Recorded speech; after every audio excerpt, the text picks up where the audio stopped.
Hello future IITians and NITians. तो last lecture में हमने बात की थी जनरल टर्म और कोफिशिएंट के बारे में। अब इसके बाद एक और टॉपिक है जो कि डिविजिबिलिटी या रिमाइंडर थ्योरम भी अपन इसको बोल सकते हैं, जहां से जेई मेंस 2023 में बाइनोमियल के सेक्शन में सबसे ज़्यादा क्वेश्चंस आए थे।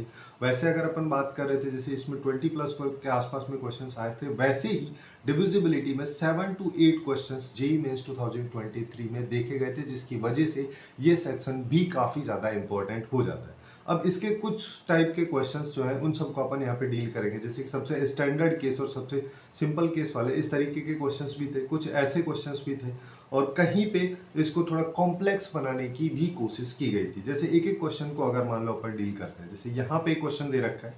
अब इसको देखो सॉल्व करने के लिए सबसे स्टैंडर्ड मेथड क्या होता है कि यहाँ पे जब अपने को डिविजिबिलिटी चेक करनी है या रिमाइंडर निकालना है, तो उस सिचुएशन में जिसमें से निकालना है उसको अपन जिसकी हेल्प से निकालना है या जिससे डिवाइड करना है उसके रेस्पेक्ट में बनाते हैं, मतलब उसके मल्टीपल के फॉर्मेट में मेरे को बनाना है। फॉर एग्जांपल जैसे ये क्वेश्चन है तो यहाँ पे 5 की पावर 99 को a प्लस बी की पावर n के फॉर्मेट में बनाना है, जिसमें या तो a या b इनमें से कोई भी एक 11 का मल्टीपल होना चाहिए। अब इसका यूज क्या होगा, जैसे यहाँ पे देखो इसको अगर मान लो मैं बना लेता हूँ, जैसे यानी कि 5 की पावर 3 कर देता हूँ और बाहर 33 हो जाएगा, तो अंदर क्या हुआ 125 और पूरे की पावर 33।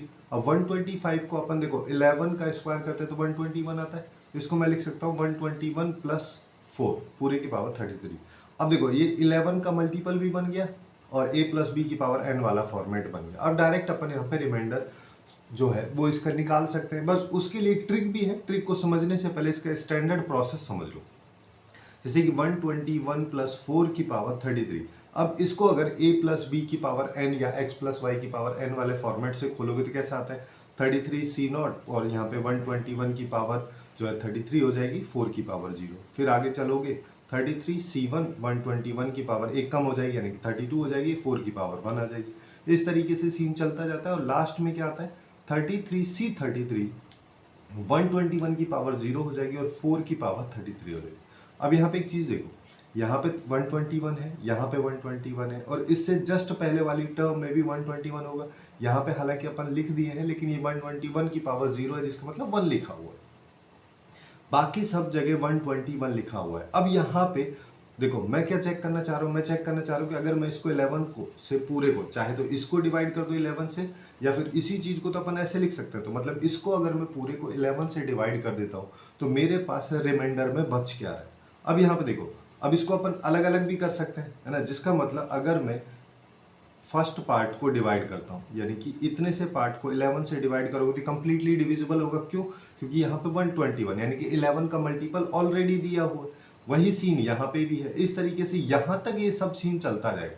लेकिन यहाँ पे बात करोगे तो यहाँ पे देखो 33 यानी कि NCN जिसकी वैल्यू 1 होती है ना, ये तो 1 है और 121 की पावर 0 जिसका मतलब ये भी 1 है इंटू 4 की पावर 33, तो केवल ये बच रहा है। अब इसके नीचे 11। अब यहाँ पे जो रिमाइंडर आएगा उसको अपन अलग से निकाल सकते हैं। तो मैं डायरेक्टली यहाँ पे क्या कर सकता हूँ, जैसे अगर मान लो मैं यहाँ पे 5 की पावर 99 है, इसको मैंने क्या लिखा 121 प्लस 4 पूरे की पावर 33।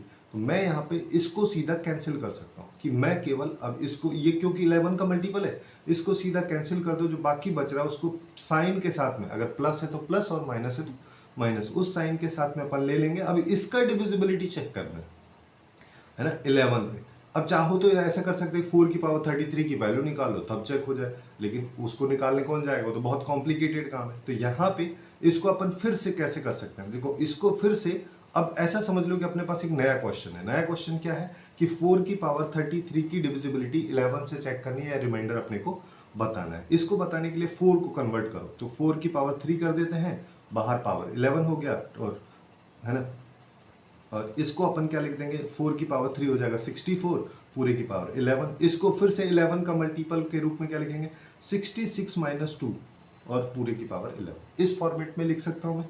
अब मेरे पास में क्वेश्चन क्या है 62 माइनस 2 पूरे की पावर 11। इसको 11 से डिवाइड करूंगा तो आउटपुट क्या आएगा, जैसे कि अभी अपन ने यहाँ पे सीखा कि 11 का जो मल्टीपल है उसको निपटा दो, बाकी जो पूरा बच रहा है उसको साइन के साथ में लिख दो, तो ये आना चाहिए, है ना। अब इसको अगर मान लो मैं सॉल्व करता हूँ, जिसको कि अपन काफ़ी आसानी से सॉल्व कर सकते हैं, क्योंकि 2 की पावर 10 जनरली सबको पता होता है क्या होता है 1024। तो 2 की पावर 11 निकालोगे मतलब 1024 को 2 से मल्टीप्लाई कर दो तो अपने पास आ रहा है -2048। इसको अगर मैं 11 से डिवाइड करता हूँ, माइनस साइन को अभी अपन लेके चल रहे हैं, माइनस में रिमाइंडर का क्या मतलब होता है वो भी समझेंगे, है ना। अब 11 से अगर मान लो इसको कंप्लीटली अपन डिवाइड करते हैं तो ये यहाँ पे 1 बार जाएगा, 94 हुआ, 88 हो गया और यहाँ पे बच रहा है -2। तो अपने पास अभी आ रहा है रिमाइंडर में -2, लेकिन रिमाइंडर कभी नेगेटिव में तो देखा ही नहीं जाता, है ना। रिमाइंडर हमेशा पॉजिटिव वाली चीज होती है। अब इसको पॉजिटिव में कन्वर्ट करने के लिए कैसे करेंगे, देखो एक स्टैंडर्ड केस समझ लेते हैं कि जैसे मान लो 5 से अगर मान लो मैं 20 छोड़ो 21 को डिवाइड करता हूँ तो अपना बेसिक डिवीजन रूल क्या कहता है कि यहाँ पे 4 बार ये इसको कर देगा और 1 बच जाएगा। लेकिन अब ये तो 20 जो है 21 से हमेशा कम ही रहता है यहाँ पे, लेकिन अगर मैं इसको चेंज कर दूं, मतलब मैं यहाँ पे बोलूँ कि नहीं 21 है, मैं इसको 5 बार कर दे रहा हूँ, मेरे को पता ही नहीं चल रहा है कि ये आगे भी निकल जा रहा है ना। तो यहाँ पे 25 आ गया, अब 21 से बड़ी है तो अब आउटपुट जो है -4 आएगा जो कि नेगेटिव में आ रहा है। तो ये रिमाइंडर है ही नहीं, रिमाइंडर तो अपना एक्चुअली में ये है जो कि एक पॉजिटिव वैल्यू है।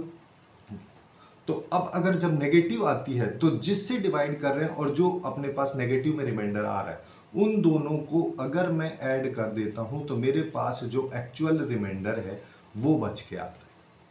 ये चीज समझ में आई, है ना, बेसिक कंसेप्ट है।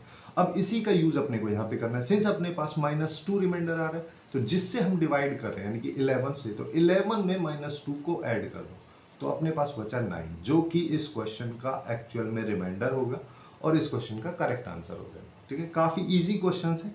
वैसे ही एक क्वेश्चन ये भी है जहां पे अब दो टर्म्स को सम करके दे दिया है, फिर एक नंबर से डिविजिबिलिटी के बारे में बात की जा रही है। इस क्वेश्चन का आंसर जो है तुमको करना है ना, और कमेंट सेक्शन में बताना है कि इसका आंसर क्या होगा। इसी टाइप के मैं और क्वेश्चंस बता दे रहा हूँ, जैसे कि यहाँ पे क्वेश्चन है। अब इस क्वेश्चन को थोड़ा सा थियोरेटिकल कंसेप्ट बनाने की कोशिश की गई। जैसे देखो यहाँ पे क्या बोला है, एक्स जो है सॉरी 12 जो है एक्चुअली में एक्स का 50th रूट है, मतलब कि एक्स का 50th रूट अगर निकालो या एक्स की पावर 1/50 जो है वो 12 के बराबर है। मतलब वही कह रहा है कि यहाँ पे कि 12 की पावर 50 है एक्स। वही सेम चीज यहाँ पे बोला है वाई के लिए कि वाई जो है 18 है, तो वाई की वैल्यू यहाँ पे 18 की पावर 50। अब क्या बोला एक्स प्लस वाई, मतलब घुमा फिरा के कहना वही चाह रहा है जैसे कि इस क्वेश्चन में लिखा था। यहाँ पे क्या आ जाएगा कि 12 की पावर 50 प्लस 18 की पावर 50, इसकी डिविजिबिलिटी मेरे को चेक करनी है बाई 25। वही सेम चीज है, ऐसा ही नंबर यहाँ पे है, वही सेम नंबर यहाँ पे है, इसकी डिविजिबिलिटी चेक करें। अब इसकी डिविजिबिलिटी को ऐसे कर सकते हैं कि इसको अलग कर लो और इसको अलग कर लो, है ना, या फिर डायरेक्टली ऐसे समझ लो कि अपन यहाँ पे क्या कर सकते हैं कि इन दोनों को, जैसे 12 है और 18 है, इन दोनों को अपन यहाँ पे 25 का मल्टीपल बना लेते हैं। 25 का मल्टीपल बनाने के लिए देखो 12 का अगर मैं स्क्वायर कर देता हूँ बाहर पावर बचेगा 25। सिमिलरली 18 का अगर मैं स्क्वायर कर देता हूँ तो बाहर पावर बचेगा 25। अब ये ऐसा क्यों कर रहे हैं, देखो अंदर क्या बचेगा, अब अंदर अपने पास में हो गया 144 और पूरे की पावर 25 प्लस ये हो जाएगा 18 का स्क्वायर होता है 364 और अपने पास में यहाँ पे आ जाएगा, ठीक है 364 नहीं एक्चुअली में 374 होता है ना, और इसकी पावर ये आ जाएगी। अब देखो इसको कैसे सॉल्व कर सकते हैं, इसको अब मेरे को कैसे लिखना है 25 के मल्टीपल के साथ में प्लस माइनस लगा के, यानी कि 150 - 6 लिख सकता हूँ, है ना, ये पावर 25 आ जाएगा और यहाँ पे 375 - 1 की पावर 25। अब देखो वही पुराना वाला कंसेप्ट 150 वाली टर्म को छोड़ देंगे, -6 की पावर 25 ये रिमाइंडर में जाएगा और इसको छोड़ के -1 की पावर 25 ये भी रिमाइंडर में जाएगा। सिंस दोनों की पावर ऑड है और माइनस साइन है तो माइनस बाहर आ जाएगा, एक तो 1 बच रहा है रिमाइंडर में, एक बच रहा है 6 की पावर 25। अब 6 की पावर 25 को अपन एक्चुअली में अलग सॉल्व कर लेते हैं, जैसे मेरे पास 6 की पावर 25 है ना।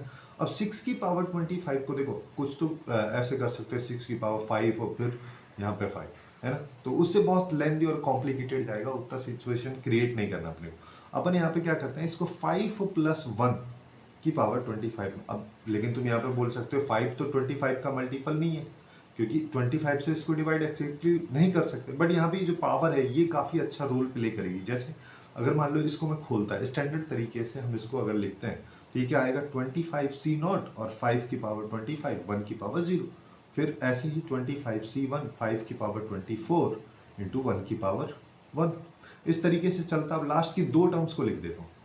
जैसे यहाँ पे क्या आता है 25C4 और सॉरी C24 है ना, और 5 की पावर 1 और 1 की पावर 24, और लास्ट में आ जाएगा 25C25 5 की पावर 0 और 1 की पावर 25। ये आ रहा है। अब देखो यहाँ पे तो हर बार 25 है, देखो यहाँ पे 5 की पावर 25 है, तो यानी कि 5 की पावर 2 से तो बड़ा ही है ना, उसका मल्टीपल है।